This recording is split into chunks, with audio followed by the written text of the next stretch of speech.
दोस्तों, भारतवर्ष विविधताओं, सौंदर्यों व रहस्यों से भरा पड़ा है। क्या आप जानते हैं उस जगह के बारे में जहाँ के राजा स्वयं महाकाल हैं, या फिर उस जगह के बारे में जिसे सृष्टि की धूड़ी कही जाती है, या जहाँ कोई राजा या मंत्री रात में ठहर नहीं सकता? जी हाँ, आपने सही सोचा है।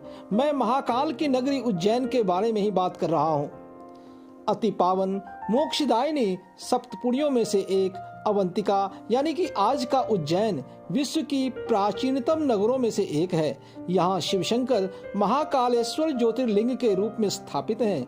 महाकाल ही यहाँ के राजा हैं और उनके आज्ञा के बिना कोई भी उच्च पद पर आसीन व्यक्ति वहाँ निवास नहीं कर सकता है। श्रावण मास में राजा महाकाल की अद्भुत सवारी निकलती है। इस दौरान महाकाल स्वयं प्रजा का हाल जानने निकलते हैं। जिला प्रशासन के जिलाधिकारी यानी कि कलेक्टर स्वयं स्वागत में उपस्थित रहते हैं और महाकाल को बंदूक की गोलियों से सलामी दी जाती है।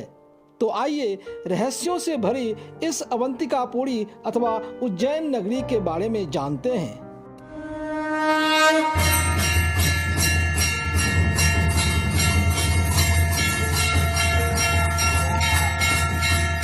दोस्तों नमस्कार, मैं प्रदीप झा। मेरे इस दिव्य नॉलेज चैनल में आपका स्वागत है। शिव के पवित्र व मोक्षदायिनी द्वादश ज्योतिर्लिंगों में से एक महाकालेश्वर ज्योतिर्लिंग की महिमा अथवा रहस्यमयी उज्जैन के बारे में जानने से पहले आपसे रिक्वेस्ट है कि आप इस वीडियो को लाइक व शेयर करें तथा चैनल को सब्सक्राइब कर बेल आइकन जरूर दबाएं, जिससे कि हमारी आने वाली ऐसी ही वीडियो का नोटिफिकेशन आप तक आसानी से पहुंच सके। राजा महाकाल को समर्पित इस स्तुति से वंदना कर मैं उनसे उनके इस पवित्र नगरी का विवरण देने की आज्ञा लेता हूँ। अवंतिकायां विहितावतारं मुक्ति प्रदानाय च सज्जनानां अकाल मृत्यो परिरक्षणार्थं वंदे महाकाल महासुरेशं। वंदे महाकाल महासुरेशं। वंदे महाकाल महासुरेशं।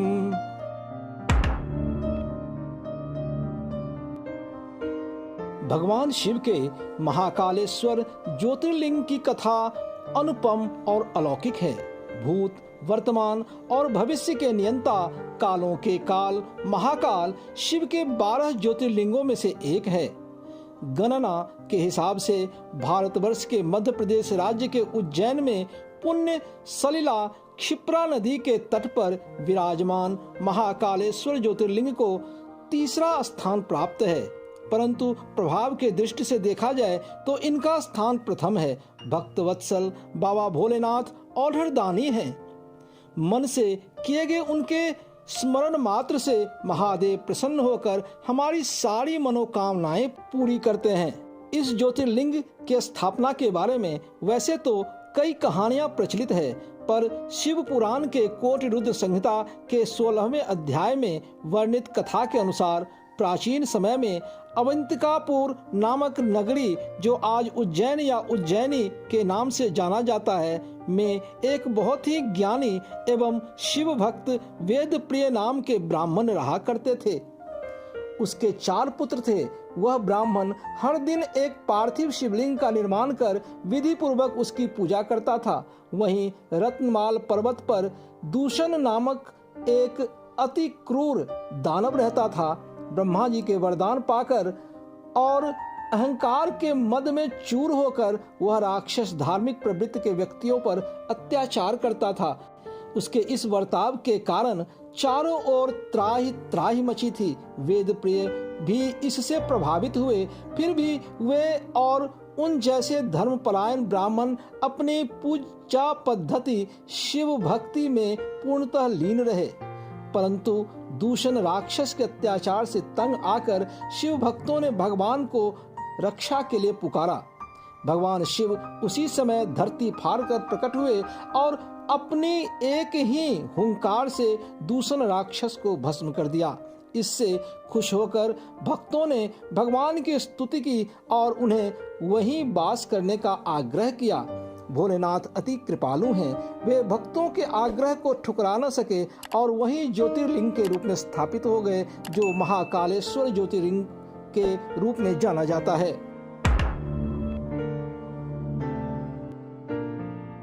एक दूसरी प्रचलित कथा के अनुसार प्राचीन काल में उज्जैनी के राजा चंद्रसेन परम शिव भक्त थे और प्रतिदिन विधि पूर्वक शिव पूजन किया करते थे।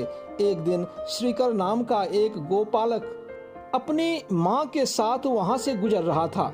वह बालक चंद्रसेन की शिव पूजा देख काफी प्रभावित हुआ और अपने घर आकर एक पत्थर की शिवलिंग बनाकर चंदन, बेलपत्र, जल आदि से उसकी पूजा करने लगा। वह पूजा में इतना लीन था कि जब उसके माँ ने उसे खाने के लिए बुलाया तो उसका ध्यान उस तरफ नहीं गया। माँ के बार बार पुकारने पर भी जब वह नहीं आया तो माँ ने झल्लाकर उस पत्थर को ही फेंक दिया। इससे दुखी होकर बालक शिव को पुकारते हुए बहुत रोने लगा और अंत में बेहोश होकर गिर पड़ा। और थोड़ी ही देर बाद जब उसने अपनी आंखें खोली तो उसने देखा कि उसके सामने एक बहुत ही विशाल और रत्न जड़ित सुंदर मंदिर था और उस मंदिर के गर्भगृह में एक दिव्य प्रकाशवान शिवलिंग था, जो महाकालेश्वर ज्योतिर्लिंग के रूप में जाना जाता है। बालक श्रीकर की माँ यह सब देखकर बहुत ही प्रसन्न हो गई और बड़ी मात्रा में लोग वहां आ गए। यह अनुपम दृश्य देखने के लिए वहां लोगों की भारी भीड़ जमा हो गई। उसी समय श्री हनुमान जी वहां प्रकट हुए और उन्होंने शिव के परम दयालु स्वरूप का वर्णन किया। उन्होंने कहा कि इस बालक ने वह कर दिखाया है जो बड़े बड़े ऋषि मुनि के द्वारा भी वर्षों की तपस्या के उपरांत भी प्राप्त नहीं किया जा सकता। हनुमान जी ने कहा कि इस गोप बालक के 8वीं पीढ़ी में धर्मात्मा नंदगोप का जन्म होगा और द्वापर युग में श्री कृष्ण वहां लीलाएं करेंगे। यह कहकर हनुमान जी अंतर्ध्यान हो गए।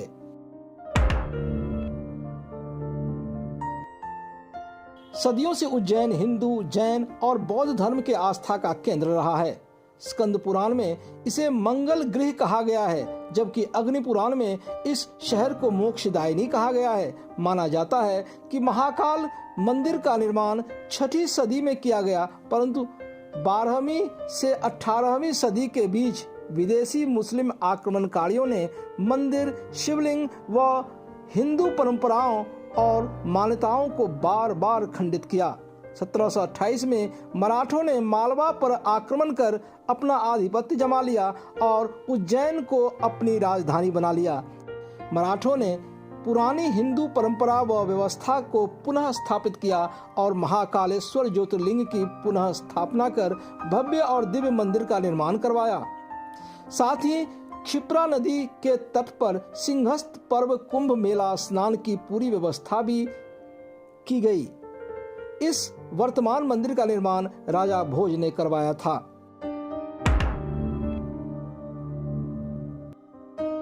महाकालेश्वर मंदिर और उज्जैन नगरी से जुड़ी कई महत्वपूर्ण जानकारियां भी हैं। पहला है, महाकालेश्वर में शिव के भस्म आरती का प्रचलन है। प्राचीन समय में स्मशान के भस्म से ही बाबा का श्रृंगार किया जाता था, लेकिन अब कपिला गाय के गोबर, शमी, पीपल के पत्ते, बड़, पलास, बेर की लकड़ी, अमलतास आदि को जलाकर भस्म तैयार की जाती है। नंबर 2, इस मंदिर के पास या फिर उज्जैन नगरी में कोई भी राजा या मंत्री रात नहीं गुजार सकता है। कहा जाता है कि यहाँ के राजा महाकाल स्वयं हैं। नंबर 3, महाकालेश्वर मंदिर में ज्योतिर्लिंग के समीप यानी ज्योतिर्लिंग के नजदीक एक कुंड स्थित है, जिसमें स्नान मात्र से भक्त पाप रहित होकर जीवन की हर कठिनाइयों से मुक्ति पा लेता है। नंबर 4, आध्यात्मिक मान्यताओं के अनुसार इस पूरी पृथ्वी का केंद्र बिंदु व पृथ्वी की नाभि यही है और सारी सृष्टि का संचालन महाकाल यहीं से करते हैं। प्राचीन हिंदू ज्योतिष गणना के अनुसार 0 डिग्री देशांतर और कर्क रेखा का मिलन स्थल उज्जैन ही है और हिंदू कैलेंडर भी इसी मान्यता पर आधारित है जो IST से 29 मिनट पीछे है। नंबर 5, यह मंदिर 3 भागों में बटा है। नीचे महाकालेश्वर, बीच में ओंकारेश्वर और ऊपर श्री नागचंदेश्वर मंदिर है। महाकालेश्वर दक्षिणामुखी है और गर्भगृह में नंदी दीप स्थापित है जो सदैव प्रज्वलित रहता है। नंबर 6, हर 12 वर्ष में यहाँ महाकुंभ मेला का आयोजन होता है। नंबर 7, महाकालेश्वर उज्जैन के प्राचीन नागेश्वर मंदिर को साल में एक बार नाग पंचमी के अवसर पर श्रद्धालु के दर्शन के लिए खोला जाता है और बाबा की शाही सवारी भी निकाली जाती है जो दर्शनीय होता है। नंबर 8, हर सोमवती अमावस पर उज्जैन में श्रद्धालु पुण्य सलीला क्षिप्रा स्नान के लिए पधारते हैं।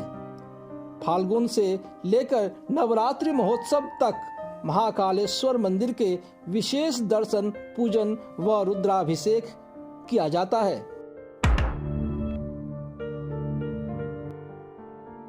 देश के किसी भी भाग से महाकालेश्वर मंदिर उज्जैन पहुंचने में कोई दिक्कत नहीं है क्योंकि मंदिर परिसर से मात्र 1.5 किलोमीटर की दूरी पर रेलवे स्टेशन है। उज्जैन जंक्शन देश के बड़े रेलवे स्टेशनों से सीधे जुड़ा हुआ है।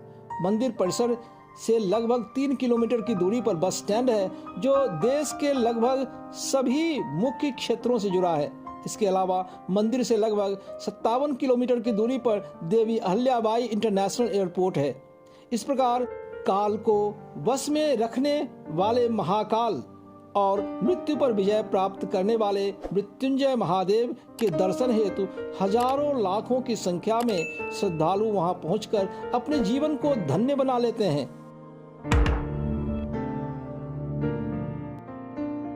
दोस्तों, पहले महाकाल मंदिर तक पहुंचने के लिए संकरी गलियों से गुजरना पड़ता था जहां भक्तों को नाना प्रकार के परेशानियों का सामना करना पड़ता था, परंतु अब धर्मपरायण सरकार की तरफ से वहां भव्य महाकाल लोक कॉरिडोर का निर्माण कर दिया गया है जो निश्चय ही महाकाल की इस नगरी को और दिव्यता प्रदान करती है। मेरे आने वाले वीडियो में ऐसी ही भव्य भारतीय सांस्कृतिक विरासत का वर्णन किया जाएगा जिस पर हम सदैव ही गर्व करते रहेंगे। गर्व से कहो हम हिंदू हैं। जय हिंद, जय जय महाकाल।